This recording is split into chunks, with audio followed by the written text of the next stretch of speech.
Well, good evening, everyone. Welcome to the April Town Hall. We're changing things up just a little bit, and so tonight we'll be talking about public health, understanding social determinants of health. And so we're pleased to have Starlyn Hayden Grady, who is IPHA's Director of Clinical Programs and Population Health, and she's going to go through this program and highlights not only of this program, but of a couple other initiatives that I know she wants to share and have your ear about. And then I'll come on at the end and we'll talk a little bit about what's going on right now in Springfield with the craziness of the last week of session. So I'm going to turn it over to Starlyn. Go right ahead, Starlyn. Okay, so you guys know who I am, and I have nothing to disclose other than I eat, sleep, and defecate pharmacy.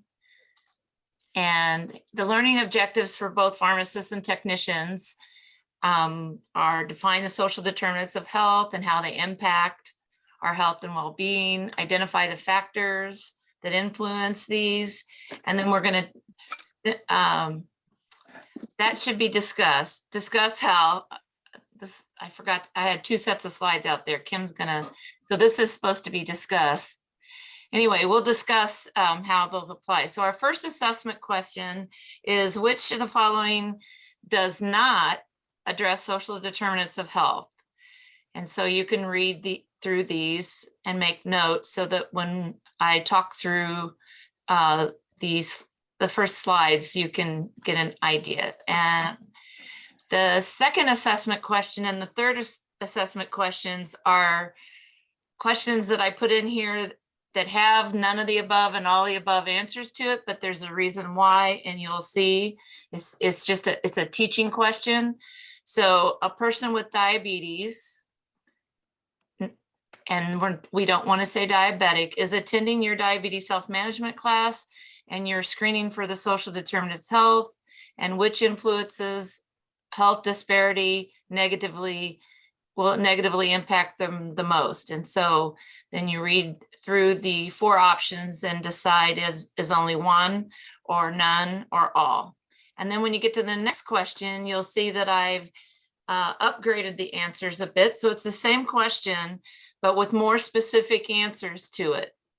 And so when you read through those, you get a sense of what the answer for this is. And then the last question is, pharmacists, student pharmacists, and pharmacy technicians are important for identifying the social influences of health with their patients because, and then you're going to pick the best answer out of those four. So to dive right in, the CDC classically shows the growing communities of social determinants of health as a tree that's dying or a tree that is fully green and full of life. And if you look through the illustration, you'll see some of when inequities are high in a community, assets are low, what the health outcomes are. So your leaves and your growth of your tree are the good health outcomes. And when you have a community where the inequities are low and the assets are high, then you have this beautiful growing tree. And please notice what's in the roots. How do we post it since it's... Sorry? Go ahead. Okay. So one thing that I'm a big stickler about is learning the common language and the terminology with everything that we do, and to try to learn the terminology that is outside of our pharmacy silo. So this talk was originally written for APHA's annual meeting. And so you're getting the first version of it. The second version, we focused more on cardiovascular health. And then we played a game called The Last Straw, and perhaps maybe at one of our annual meetings, we'll bring the game in, the board game in, and we can play that, since you guys will already have this basic communication. So the first terminology is to talk about the community. And communities don't have defined lines around them.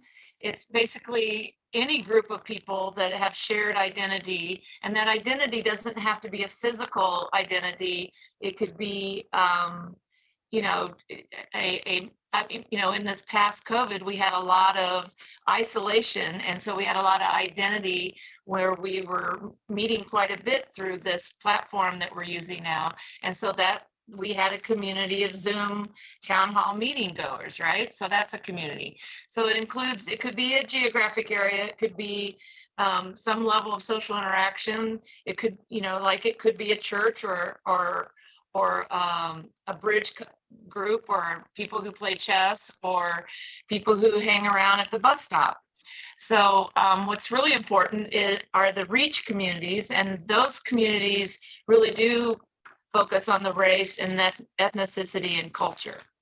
So community really includes or doesn't include certain things. So when you look at your community, you should be thinking about, I became very aware when we had City of Chicago, how each little burg within the City of Chicago was its own community. So you had Roscoe Village had their own identity and community, and then you would have, you know, Lake Town, or, you know, they all have these different little names. In St. Louis, it's the same way. In Springfield, we have the North Enders and the South Enders, and then the Central City. So everybody has kind of a community process, and each of those have their own personalities. So everybody's kind of an onion. So there's layers of onions that you tear down. So with health disparities is the differences in the incidence and prevalence of health conditions and the health status between those groups. And that is based on your race, ethnicity, socioeconomic status, sexual orientation, gender, geographic location. Combinations of these, we can add some health disparities to that after COVID. Again, I want to point out that we had a lot of isolation because we had to be isolated. So if you were by yourself and your family couldn't come with you, you had a lot. So we had a big increase in loneliness and a big increase in the depression and mental behavior needs in that group. I have in the box, I have some statistics specifically that talks about diabetes, heart disease, and then infant mortality, which it's how we measure some of these health disparities. And I'm sure when we get all the data in from 2019, 2020, and 2021, and still in 2022, we're going to see some of these numbers change even more. Health inequities is systematic and unjust distribution of the social, economic, and environmental conditions needed for health. And the three big ones are, you know, the education component, income, the social economic status, which is, you'll see that acronym is SES, and then your access to resources. So an example of that is, you know, you can be in a rural area and your income could be fairly high, but it may take you 50 miles to get to an emergency room. So if you're having a stroke, many people in the rural areas die of their strokes because they can't get to the emergency room on time. So one of the big plugs that came through COVID on telehealth is we were able to address stroke through the telemedicine, telehealth programs, and nobody had to wait for an ambulance to come. They were able to send people out to the areas, and that decreased our stroke levels, which was an unexpected nice outcome as a result of this. But it also outlined the fact that where we live and how far we live from the medical resources determines our length of life.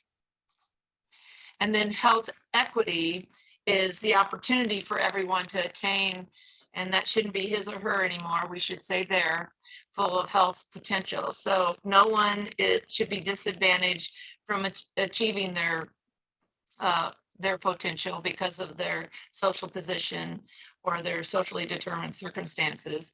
And this is different from health equality. So so basically, equity is achieved when every person has the same opportunity to attain their full health potential. And that's from the CDC. So social determinants is complex and integrated and overlapping. So this is the typical circle of social determinants life, where you see the neighborhood, and it's kind of blurry, I'm sorry, the economic stability, the health and healthcare access, education, and then the social and community context, which is, you can be in a community, but if nobody is checking each other out or are working with each other or making sure people who are isolated have access to things, then your community is not serving you too well.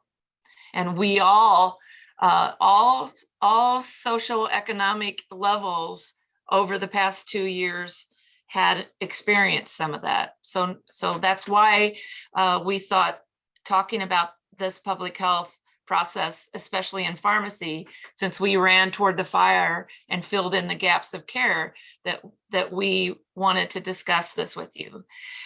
So basically, the conditions in the places where people live, learn, work, play, pray, if they pray, that affect or meditate, affect their wide range of health risk and outcomes. So that's basically social determinants of health in a simple definition. Here is these components that were in the circle of social determinant health, broken down into columns so you can see, and this is not this, there could be more than this, and there is more than this, but for whether you're employed and what your income is and what your expenses are, many people are suffering from the impact of what happened in COVID. Many people moved, and we're seeing people leaving large urban areas and moving out into the suburbs and into other, and the housing in those areas have quadrupled. My son moved from Chicago and then to Boise, Idaho, and in the 2 years that he's in there, the house that he started purchasing is already worth 3 times of what he bought it for. So every day he's out in the yard, somebody wants to buy his house, and he's like, I could sell this, and then I could pay off my loan and then make money off of it. But then he has to buy another house to replace it, right? And they're far and few between. And so that's happening in many areas. And then downtown Chicago has many open areas where people have left the downtown area and have moved out to the suburbs. So that's an example of something right there. And then medical bills you can be going along and have a pretty good health benefit, and then something liver cancer or something treacherous happens, and then it can bottom your expenses out and eat your savings based on what it does and doesn't cover. So I've seen with our PSMP program, I've seen people in the upper management areas that make excellent salaries their child gets type 1 diabetes, and the cost of moving that little person through all the stages of type 1 diabetes and needing all the care and the technology that goes with it. If there wouldn't have been our Diabetes Density Challenge program that helped support those, even that vice president of that company would have had a big chunk of money that he would have had to pay out of pocket, and not everybody has that. So as you go along, you can see where your neighborhood and the kinds of education and language, Food is also, I want to point out that the Chicago State University did their excellent study in the Chicago area about the pharmacy deserts and the grocery store deserts. So if all you have is the general dollar store to purchase your food from, then you're eating a lot of processed boxed hamburger helper food. And if you're trying to keep your salt intake down, you can't really follow the DASH diet when your access to food is not healthy in that situation. So that's right here in our own area. You get out into the rural area, you even get less. So if you don't have transportation to drive in to get to a grocery store, then you will suffer. So even though Amazon has all this great delivery processes going on, you still need fresh fruits and vegetables. So I'm still concerned that I mean, I know locally I can order and have it delivered to my house, but if I was an hour away from Springfield and I wanted them to bring things, that there's a cost for that delivery, and then how fresh are my fruits and vegetables? So that's where you start seeing some of the community gardening coming in. And then the communities and social context, that community engagement and trying to reduce the discrimination that is going on in our communities right now. And then our healthcare systems. So as everybody knows that the COVID actually exposed all the gaps in our healthcare system. So the estimated impact, this original study was done in 2002, and I'm gonna bring in the 2018, and even again, that information is going to be even more updated after we get the data back from COVID. But so your social and economic development in 2002 was 50% of your estimated impact. The healthcare system was 25%. Your biology and genetics was 15%, and the physical environment. So now in 2017, which was published in 2018, the studies show that we have a greater impact on health behaviors. So this went down from 50 to 36. And then added to this is our socioeconomic status, which is really 24% has an impact. As you know, even though we had the ACA still had expensive, high deductible healthcare plans that not everybody was able to afford. And some people chose not to get it because it was cheaper to get the fine than it was to purchase the insurance. So we still have a ways to go on working on that. The healthcare system has gotten a little better. So we've expanded and we've moved out into those areas. So it only has about 11% impact.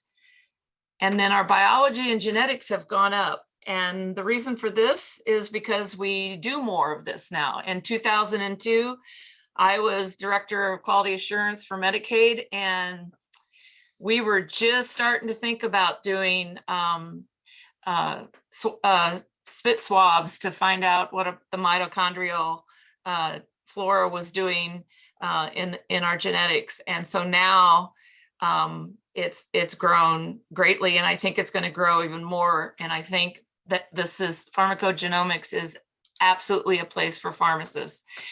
And then our environment has stayed about the same.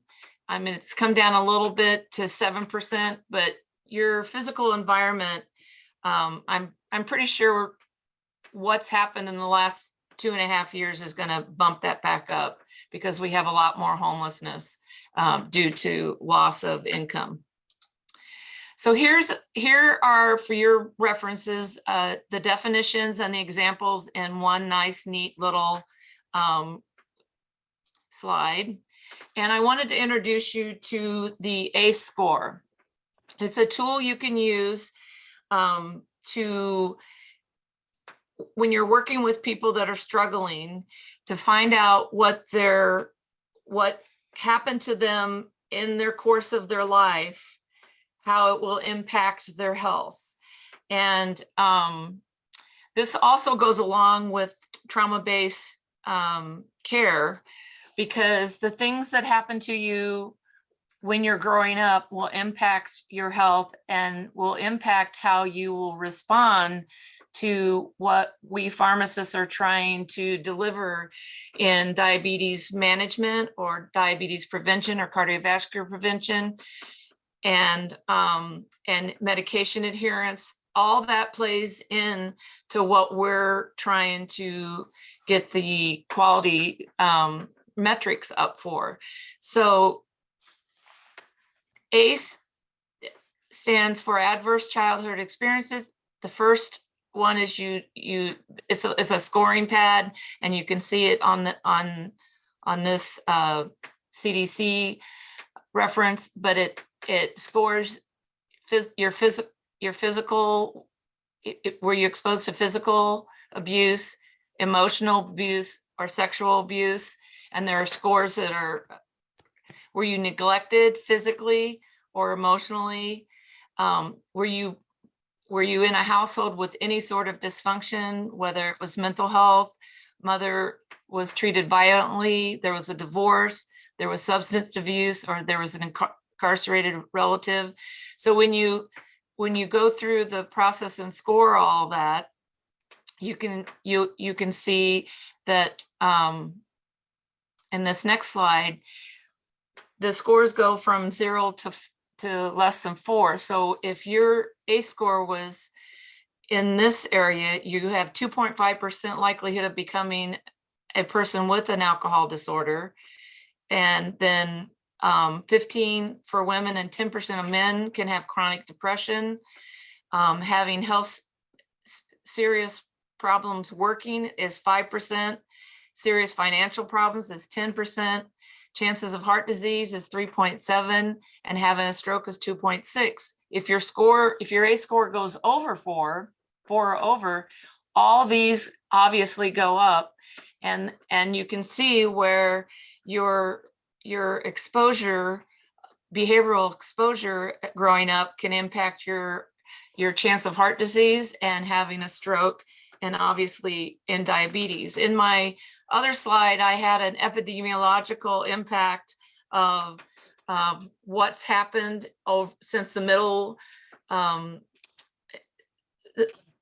the way back to the Christian wars, to the Middle Ages, all the way to the front, and how basically the exposure to certain things throughout history has added to our chance of heart disease. And I can share that with you at some other time. Where you live has a lot to say. So a lot of studies have been done and pulled data using zip codes. And this you can go in and to this and map your own area. So if you're looking to start a clinic, or we used it for our 1815 grant to look at the 44 counties, and the 1817 grant to look at the areas of Chicago that needed help, and it tracks your life, your average life. So let's say if you live in Idaho, where two of my 3 children are, their average life expectancy is almost 81 years. Whereas if you live in Arkansas, your life expectancy is only about 70. And if we go over to Mississippi, it's even lower. So here's a close-up. I pulled Chicago and compared it to Mississippi. But if you look at Chicago, if you're familiar with the Chicago area, so the Gold Coast is up here at the top, and their life expectancy is 81 and 85. And as you go south and west, you start seeing the decrease in life expectancy.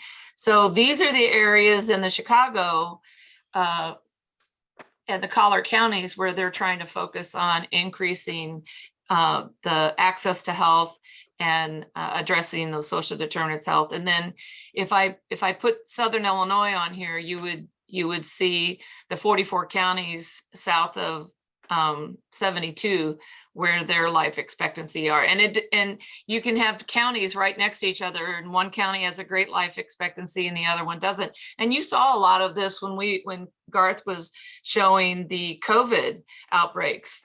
So addressing COVID is about the same way as we address our social determinants of health. So what can we do? As pharmacy teams, we can make a big impact of the social determinants in our communities, and we already have. I want to call out the team of pharmacists, independent pharmacists that stepped up and gave the monoclonal antibody subcutaneous in their pharmacies and went to people's houses and delivered it at their houses so that we could address some of the outbreaks that we were having of the unvaccinated. And obviously we have to call out to everybody who was involved in the COVID vaccination process, period, all the way from Garth and Jamie and Kim training the pharmacy technicians and pharmacists at the office to all of us supporting everybody academically. And then hopefully we were able to support many of you emotionally as we have burned the candle at both ends for the past 2.5 years. So why I stress the importance of what pharmacists can do in social determinants of health is because you and your team see the people who come to your stores or to your practice sites more than any other health professional out there. If you have an independent pharmacy that has a delivery driver, that delivery driver probably knows what Mr. and Mrs. Smith are and aren't able to do.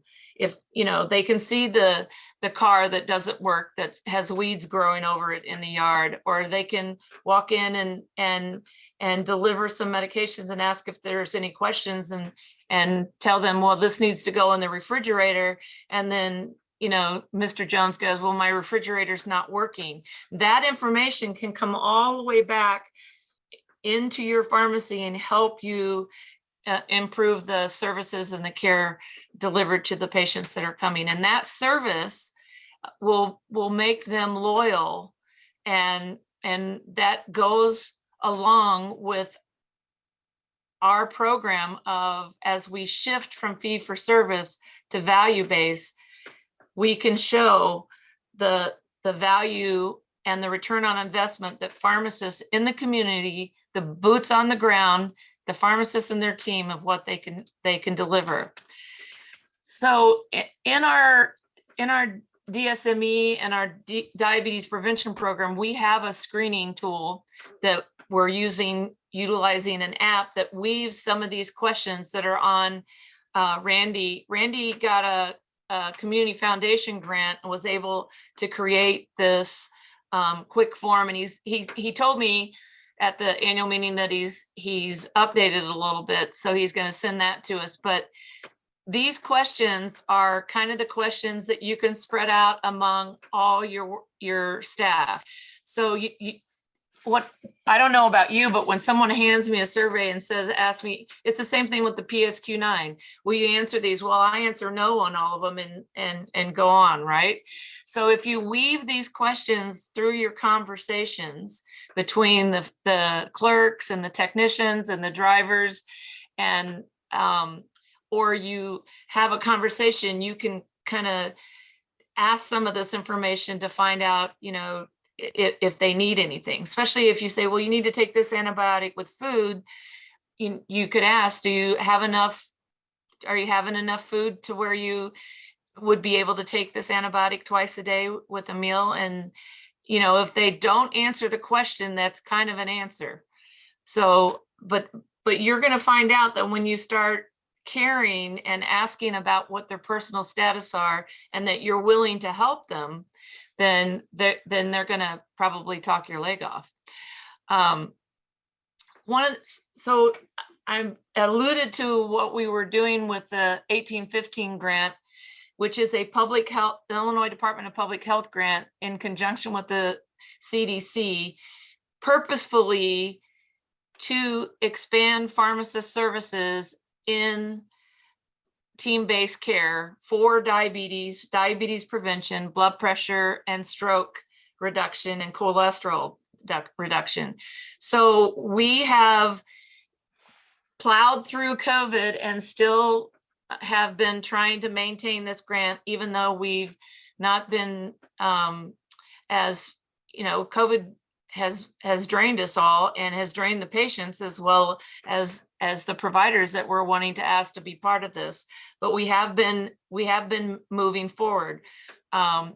Jamie, our own Jamie, is one of our head diabetes prevention coaches. And you know why she's one of our head diabetes prevention coaches? Because she doesn't have to turn off the pharmacist's head. She already has the mindset to make the support group work so that everybody can have a conversation. The whole point of diabetes prevention is to get a group of people together that want to change their lifestyle and perhaps hopefully lose some weight or reduce their waist circumference and in essence reduce their ability to go on into diabetes or cardiovascular disease, which we're trying to reduce stroke and high blood pressure and high cholesterol. So that's our first stage of that is getting involved in the DPP program. And it is called diabetes prevention, but we call it a lifestyle change program. So Jamie tonight is having her zero session, and she has 22 people in it, and she's going along. We had a program at Harrisburg Medical Hospital, and it's on hold because and that was led by Cody Sandusky and his team, and they were chugging along and doing great. And then COVID really did take them out of it. And then they also were purchased by another hospital group. And so we're still working with that because that's still a viable opportunity down there, and that county actually needs it. So some of the things that we want to do, another thing that has happened that you may not know is Medicaid approved the payment for diabetes prevention and diabetes self-management education programs, which pharmacists are part of. So we have, through our collaborative relationship with Habit New, which is our telehealth platform, are going to try to get a cohort of diabetes prevention first. And with that, we have multiple outstanding clinical pharmacists that are embedded in FQHCs around the state. And those FQHC, federally qualified health clinics, have multiple groups of Medicaid beneficiaries, either direct fee for service or through the managed care organizations. Also, we have, especially at Midwestern with Sue Cornell, she has a food bank chat program where they utilize student pharmacists and pharmacists to work with probably a lot of participants that are on Medicaid. So we want to explore that area. And then the managed Medicaid groups, we're still struggling with getting go figure, the credentialing and the Medicaid paperwork. Everything's been approved, but we don't have anything in writing. So that's kind of, that's taken, we started all this in December and we're still not on it. But as soon as we get everything signed, sealed, and delivered, the Medicaid managed care people are supposed to be giving us lists of probable patients, and we'll see how that goes. Stay tuned. We are still progressing to get Illinois Pharmacy Association to be ADCS accredited, and then each of your pharmacies or practice areas can be part of that network and be an arm of IPHA, so that we're doing the paperwork and then you can be delivering the services in an accredited program, and perhaps get some Medicare patients and start some cohorts with that. For DSMT, for Medicare, you can do them in group sessions. So this is where we can really use our student pharmacists and our pharmacy technicians, because they can help us deliver these services. And then we, the clinical pharmacists and pharmacists, can be helping manage those situations where it needs a health professional. We've done a great deal of COVID vaccination and testing. I also gave the kudos out there to those who stepped up and And some of them are we're still waiting on some payment. We knew that was going to be slow because they're the government, but we still have the COVID task force, so we still have the ability to ask for these things. So what I'm trying to explain to you is that IPHA is very, very involved in our public health throughout the state and within each of our counties. Many of our community pharmacists are working well with their county public health departments. We lost the APHA cardiovascular certificate program, but we found one of our colleagues, Helen, is now the executive director of South Carolina Pharmacy Association, and they use their 1815 grant money to create a new primary care certificate program, which covers diabetes, cardiovascular, respiratory, and they've done a pretty good job of going over the billing processes in those embedded practice sites. So we're going to be working with them and offer that as a new educational program to add to our medication therapy management and our in-depth diabetes certificate programs. So again, we're collaborating with the primary care organization that represents federally qualified health clinics. They want to know more about how they can get pharmacists to add to theirs. So Dr. Lynch and Dr. Roselli and myself are going to do a medication therapy management overview, and then Dr. Lynch is going to explain to them that we're not free and how to hire a pharmacist to embed them. And then in progress 4, we're going to keep moving forward and trying to get. So if you're interested, if you think you have a pharmacy site or a practice site that you want to become more involved in this, please let any of us at IPHA know. And then we're looking at adding DPP sites in that Carbondale area, which is part of the Southern Illinois Health Group.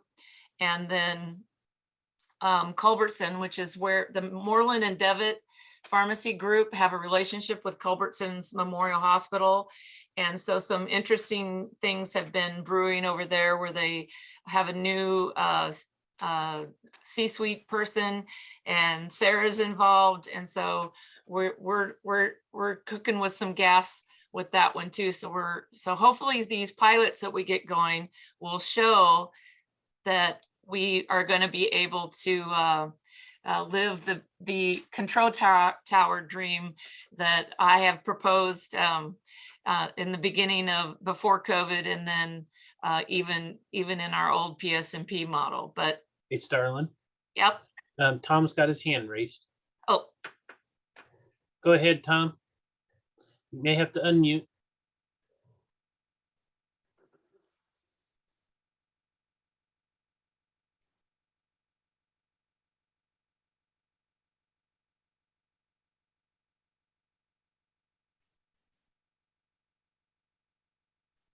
I did that accidentally, so let's keep on going.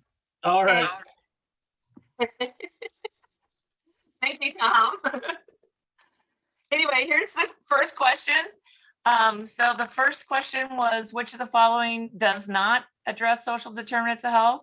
And it would be the rural community without sidewalks and complete streets. And the reason why that is because nobody can, it deters transportation, and it deters while we're out there in the rural trying to encourage people to move. They don't really have safe areas. You could also say there could be an urban area that is unsafe, where people can't, move or get to places. So they stay isolated in their house to stay safe. The other 3 are ways to address social determinants of health. The second question, basically just having a job in a factory and a health insurance and second floor apartment and 3 meals a day are good things, right? So the answer would be none of the above. But when I went specific and said the job in the factory only pays $11 an hour, and that person's hours were cut, or the health insurance is a high deductible health plan where it's a $5,000 high deductible, and say that's the same person making $11 an hour, that first 5,000 is going to be hard. It's going to come out of pocket, and they may not have that to in their pocket to be able to cover that. And then you can have a second floor apartment, but if it's in a high crime area, you can still get gunshot spray, or it can be noisy, it can cause stress, and that adds to it. And then if your 3 meals a day are ramen noodles, because you don't have a refrigerator, or you're a college student, then that adds to your, if you eat the ramen noodles without adding the packet, that might help your salt intake. But the answer for this is all the above. All 4 of these expanded situations are influence the health disparity negatively. And then the last question, you should have known this before even talking to me. Our pharmacy groups are the most accessible healthcare profession, period. Even if they're coming in to buy a pack of gum and you see them come in and buy the pack of gum, you can send one of the techs out to check on them if you need to. Or if your clerks are should be part of your group, if the clerk checks out the person with the pack of gum and says, "How are you doing today, Miss Jones?" And she could say, "Well, I missed 3 buses and had to use all my money, so the only thing I can afford to buy today is a pack of gum." That's determining some of the social determinants of health. So you can see how our programs and our practice sites actually fill in a big gap for public health, and we are the stewards of good public health. I'm gonna go through there are references when you get copies of this. If you need any of these, you can have these slides. If you need to do something in your own practice groups or you're teaching, I'm an open book. I'll give you anything that I have, and in order for us to expand this. This is step 1. When we're talking about unconscious biases and cultural diversity, if we're not addressing the social determinants of health, then we're going in blinded. And I don't think we are. I think all of us have a natural sense of this, and we have been doing this for most of our practice. Anybody have any questions? Other than, I'm sorry, the lipid program isn't that we do cover lipid in the new primary care certificate, Sam. So I think you're going to like this. The new primary care certificate? Yes. So From Helen South Carolina. in South Carolina developed it. So you know how we did our thing with 1815. South Carolina took their grant money and developed. It took them about 3 years, and they developed a primary care certificate training program. So it's a home study module with it's 4 hours or 8 hours live. I can't remember. 4 hours live and about 20 or 24 home study. It's a significant program. Yeah, it's a significant program. The 4 hours live is so we can teach some physical assessment like we did with the others. So, and it's a little more expensive physical assessment, but it also, it covers chronic care management, annual wellness visits, all those things. Is Sabi on here? Sabi wants me to do an hour on each of those, which I can, but what we'd like to do is get everybody on a level playing field with the knowledge and background, and then we can go more into the specifics, because each of those individual things. Well, we have a great group of people. There's some faces on here I haven't seen. Cody, did I leave anything out? Cody was at APHA with me and was in the session. So what it would be fun is to have you all play the game. It's called The Last Straw. So we'll see if we have room for it this year at the annual meeting, and we can just have like a game room and have everybody come in, and or we could start it with the students or something. But it's pretty fun. You roll to find out what you're born with, and then you have to, it's like the game of life, and you go through, and based on how you roll the dice, certain things happen to you, and you either get things taken away or you get things given to you. So the purpose is to try to stay alive by the end of the game. And I got some really great feedback from it. So I can't take total credit for it. Paris Smith, who was my, when she was a P4, she was on rotation with me. She played it in one of her classes, and then we expanded it so it could be done with a larger group of people. And 2 Canadian women developed the game, and so it's really kind of a fun way to just learn in real life what I just kind of ran through.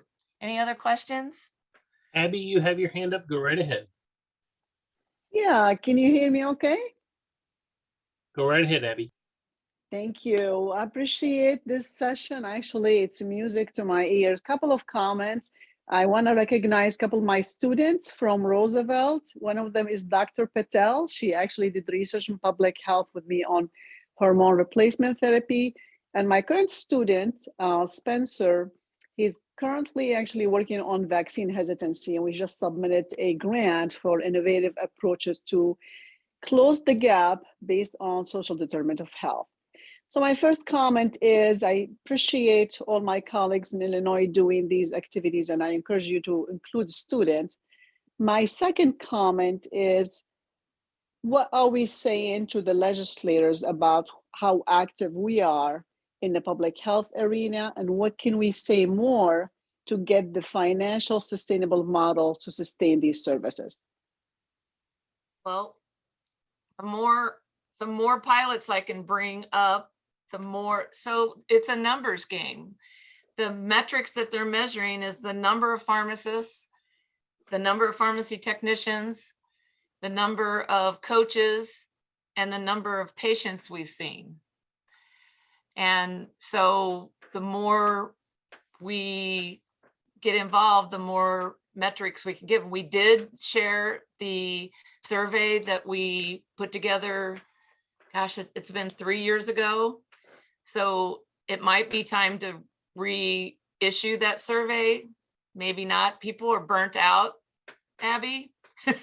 And so the mere fact that we had 33 people show up tonight interested in listening to this, I'm utterly grateful for. And there's not a legislative person that I haven't, you know me, every time I talk to somebody, they get this whole spiel. I brag on every single one of our pharmacists in the state of Illinois and what they brought to the table. I've written editorials, I've written commentaries. We're going to publish, we have proof theorems that we're going to publish on all this. It's just not done yet. And right now, Garth's in the middle of an active last week of a legislative system, and they may or may not have open ears to listen to us about this right now. So is there any other questions? Thank you for that question, Abby. And when you talk about, part of me giving this talk was to let you know that we are in it to win it. And every pharmacist story that I can hear, that we can hear, and that we can replicate in that process gives us a good story to share with the legislators, to share with the Department of Public Health. Garth and I have been involved since I've been involved in public health since I came out of fellowship. So as a public health officer, past officer, I'm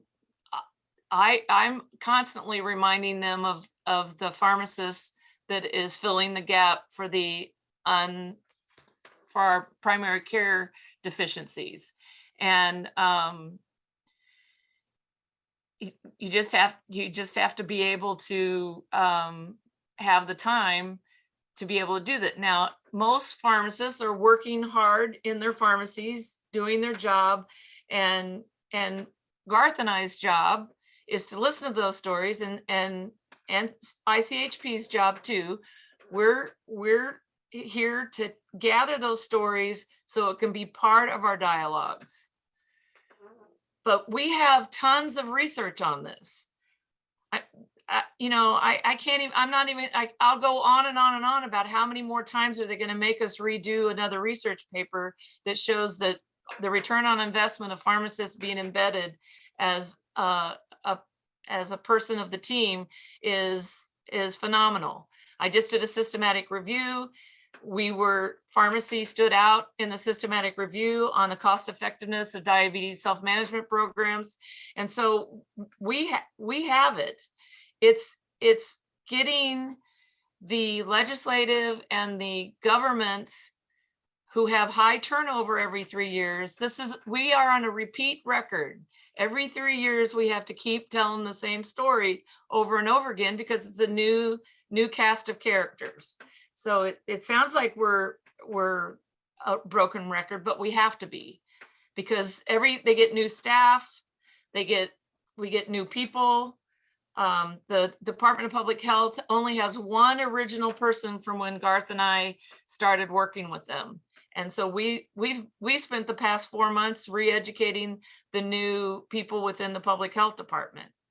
So we are trying, and any student that wants to come and be on rotation at ICHP or IPHA, they can become involved in this. You just have to lean in and be part of it. Some things you get paid for and some things you don't get paid for. So that's it. If everybody goes, how did you get to where you are, Starlin? I got to where I am because I said yes.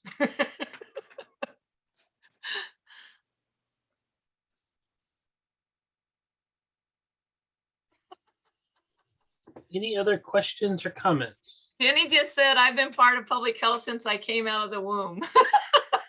That's probably true because my mom worked for Madison County, and it's probably true, Jenny.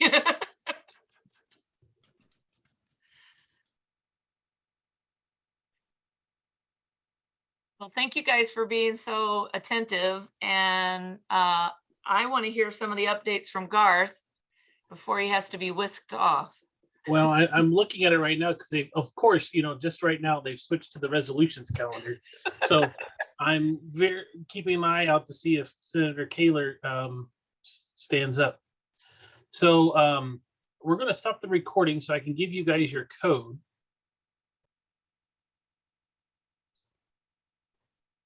As Starlin was already mentioning, we are monitoring multiple things going on at the same time. This is a live view of the Senate. They are still in session. This is the last week of session. We're in the last, about 60 hours of session.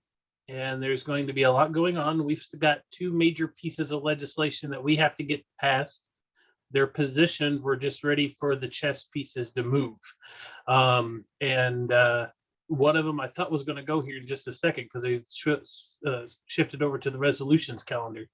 But we'll come back to the Senate. But anyway, and that's President Harmon getting up, so he's probably talking about the budget. So first thing I want to remind everyone is the Advocacy Center. And if anything, your voice is being heard right now, and it's causing a lot of action to happen in the positive. And I appreciate that. The legislators hear from me, the legislators hear from our lobbyists, but they need to hear it from you as well. And I really appreciate that you are stepping forward when we're doing these asks. We've been asking on Senate Resolution 792. We'll talk about each of these real quick, and then House Bill 4430. And you guys have helped us make some movement on both of these pieces of legislation to get them across the line.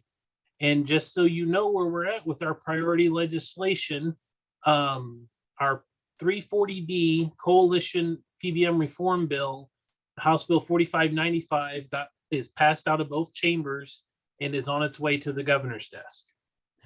House Bill 4430, which we'll talk about more in detail here in a second, is our HIV PrEP and PEP legislation to allow pharmacists to be able to provide PrEP and PEP under a standing order. It has passed both chambers, but because of an amendment, it needs to get a final vote in the House, what's called concurrence, which means they just agree to the changes from the Senate, and then it's going to the governor's desk. So we're a half step away from the finish line. And then what we're waiting on right now in the Senate tonight is Senate Resolution 792. That, because it's a resolution, it doesn't have to go to the House. It doesn't have to go to the governor's desk. It can just be passed in the Senate. And it would instruct the state's auditor general to perform a complete audit on the managed Medicaid program and the actions of PBMs in that program, including their payments to pharmacies. We're still going to be working after we get out of session this week on our premier PBM omnibus reform language. Just because of this compressed session that we've talked about over the last couple of months, it made it real hard for this large of a bill, which is so encompassing, to be able to move in this compressed session. But we're not defeated. We're going to continue to move forward. But just so if some of you need to see it graphically, that's why we've come up with this as well.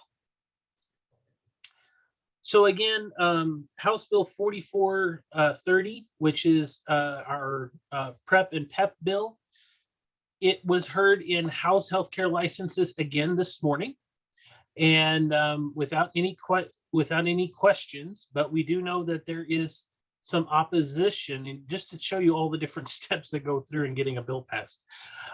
Here's the complete lifeline of this bill. But just to kind of show you, we're hitting some resistance, primarily from some more conservative legislators on age, particularly those under age of 18, seeking out services for PrEP and PEP. We've worked with educating to help decrease some of the misconceptions that are out there, and hopefully those will be addressed as we go forward. But I'm sure there could still be some grandstanding as we get closer to the end of session here.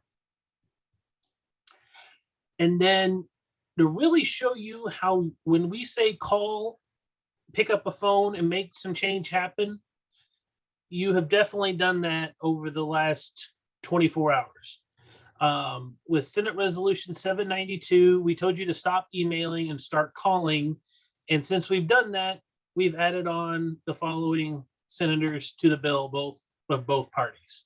So I really appreciate all of your efforts to take the time to make a phone call and talk with your representatives, specifically here in the Senate, as we work to pass this very important resolution to get a complete audit of the Medicaid program. We know the dollars are being mismanaged, the taxpayers are being fleeced, and we need to have a complete accounting of what is going on in the managed care space. But I just wanted to kind of touch on that, of what we're seeing here over the last 60 hours of session. It's going to be some very long nights, as the House was in session till 12:30 this morning. I predict both chambers probably being in at least past midnight tonight. So we'll see as we try to get everything finished. And the budget finally showed the one version of the budget. That's the thing this year. We've got multiple versions of the budget. The House's version showed up this afternoon. So we'll see what version of the state budget we end up with at the end of Friday. Any questions, comments, concerns? I know that was a lot of information. Go ahead, Laura. Do you still want to come to Roosevelt tomorrow, or do you need to be virtual in order to drop in on a committee meeting? I am still planning on being there. Brian and Donnie have been handling everything very well. But you know, I've been handling things. We even put an amendment on a bill today. Let's put it this way: some new stuff started moving Monday night, and we already put an amendment on it. So I just cleared that with LRB this afternoon. So trying to protect if this legislation does move forward. And I just got an email that the House just came into session. So this is definitely going to be an active night. So we'll see where we go from here. But this is why it is important to be active. These are this is the week that makes me chew Tums like popcorn, because crazy things happen during this last week. And this is why IPHA is here, is to protect you. And we're going to be doing that between now and Friday. Go ahead, Cody. I just have to say, I always love whenever the House and Senate does this, because Garth is like the weatherman whenever there's a tornado watch. Like, he just interrupts everything, and all hell is breaking loose, and he's just on top of it, keeping us all safe. So thank you for staying on top of this, Garth. No problem. Glad to do it. This is as crazy as this is actually really fun this time of year. So but we'll get these bills across the line and get our agenda passed so we can continue to move forward. We have a lot more important work to do in the next session. And that's right, spring session 2023 starts Monday. So, we'll be right back at it, coming up with new legislation to come back and keep moving pharmacy forward. All right, does anyone have any questions again? If not, we will, Abby, I'm sorry, I saw your hand up. I'm sorry, go right ahead, Abby. Yeah, I just wanted to thank you so much, Garth. I wanted to acknowledge how easy and simple and basically effective the website. When you go to the Action Center, everything is populated for you. You could either make a call or you can send that letter. So if anybody on meeting did not do that, it is very efficient for pharmacy in Illinois. Thank you very much, Abby. And I just want to make sure to show that again here real quick. If you go to the homepage for IPHA, you'll see right here the IPHA Advocacy Center. It's also under Advocacy. Surprise. And that will take you into each of the bills that we're pushing right now. And so this will take you into the call of action. Gives you your briefing notes of what we need done. And this will then help you out with filling out, like right now, because I've been logged in, it's showing my senator, and then this would be the script, what we wanted if I was going to send an email, or if I wanted to get a phone call, it would go ahead and help me out with the script and his phone number. As Abby says, it's very easy. I don't know if we can make that much more easier than that. So I really appreciate everyone taking the couple of minutes to help talk about your profession and help advocate for your patients. So thank you. So what I wanted to close with is that each of you are voting age. You don't have to be, just because you're a student doesn't mean that your vote doesn't count. You're a constituent. You live in Illinois and you pay taxes. The other thing is because of what we're all doing with the public health departments and how we're exemplifying the impact of pharmacists, it gives us skin in the game and respect, because when they say, well, how do you know this? Well, Garth knows this, and we all know this because we're involved from the public health department level, from Medicaid department level. We've always been involved. Even before any of this, when I was at Medicaid, all the pharmacists were always involved in maintaining the delivery of care to our most indigent population. And we stand by that. And many people can't say that. There are physician groups who see zero Medicaid and zero Medicare. And that means something to our legislation, people.